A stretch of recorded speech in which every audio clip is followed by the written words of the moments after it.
Child છે કે hyper active છે કે ડાઉન સિન્ડ્રોમવાળા છે, તો એ લોકોને તમે મેડિસિન આપી શકો કે નહીં, એ કેટલી ફ્રૂટફુલ છે એમના માટે? ઓકે, સારો ક્વેશ્ચન છે. જો બાળક બહુ જ હાઈપર હોય અને બહુ જ એચડી સિમ્ટમ્સ કે એડીએચડીના સિમ્ટમ્સ થ્રો કરતું હોય અને એનું બ્રેન એના કંટ્રોલમાં જ નથી અને સિટિંગ બિલકુલ નથી એને, તો તમે આપી શકો છો મેડિસિન. 100% આપવી જોઈએ. પણ ઘણા કેસમાં એવું થાય છે, ઘણા પેરેન્ટ્સનું પણ કહેવું એવું હોય છે કે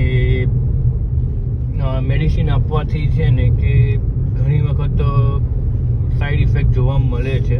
હા, 100% એ હોઈ શકે, બરાબર છે, પણ બધા ચાઇલ્ડને પ્રોબ્લેમ થાય એવું નથી હોતું, બરાબર છે. અમુક કેસમાં અમુક ચાઇલ્ડનું બોડીના લીધે બોડી અલગ આખું પડે છે એના લીધે, અથવા કહી શકાય કે ડોઝ હાઈના લીધે, ડોઝ લૂઝના લીધે, બરાબર છે, કે ઓછો ડોઝ આપ્યો છે એટલે કે હાઈ ડોઝ આપ્યો છે એના કારણે થોડું ઘણું સાઈડ ઇફેક્ટ હોઈ શકે છે.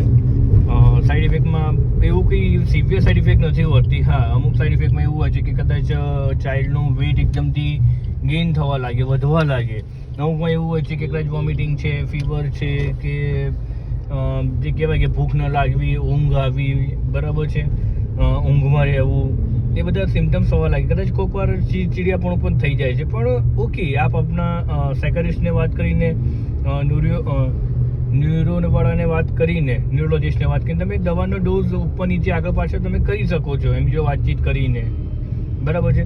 જરૂર નથી કે ડૉક્ટર્સ જે ફર્સ્ટ ટાઈમ મેડિસિન આપે છે એ પહેલી વારમાં જ ચાઇલ્ડને સૂટ થઈ જાય ને એક જ ડૉક્ટરની સૂટ થઈ જાય. તમારે 4, 5, 6 ડૉક્ટર બદલવા પડ્યા છે.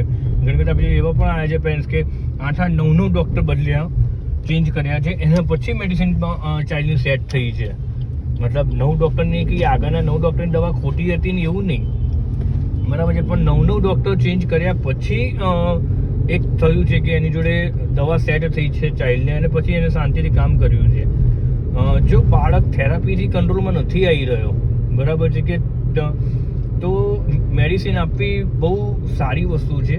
જો મેડિસિન આપવામાં ન આવે તો કેવું છે કે અમુક હદ સુધી જ થેરાપી કામ કરી શકે છે. જો મેડિસિનનો સપોર્ટ નહીં મળે તો થેરાપીમાં એટલું સારું ઇમ્પ્રુવમેન્ટ નહીં આવે. બાળક શાંત થઈને બેઠું હશે તો થેરાપી જો વર્ક કરશે.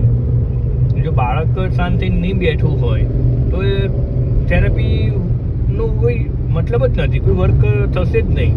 સૌથી પહેલાં જો લાગી રહ્યું છે કે બાળક વધારે પડતા સિમ્ટમ્સ થ્રો કરી રહ્યું છે, જે કંટ્રોલ બહાર છે, સોસાયટીની બહાર છે, બરાબર વર્ક નથી થઈ રહ્યું કે નથી ફાઈ રહ્યું, હેરાન કરી રહ્યું છે અને આજુબાજુવાળા પણ હેરાન થઈ રહ્યા છે, પેરેન્ટ્સ પણ હેરાન થઈ રહ્યા છે, તો બેટર છે કે એક મેડિસિન એડ કરીને, ડૉક્ટરને મળીને મેડિસિન એડ કરીને તમે ચાલુ કરી શકો છો. એમાં કોઈ નુકસાન નથી. Thank you.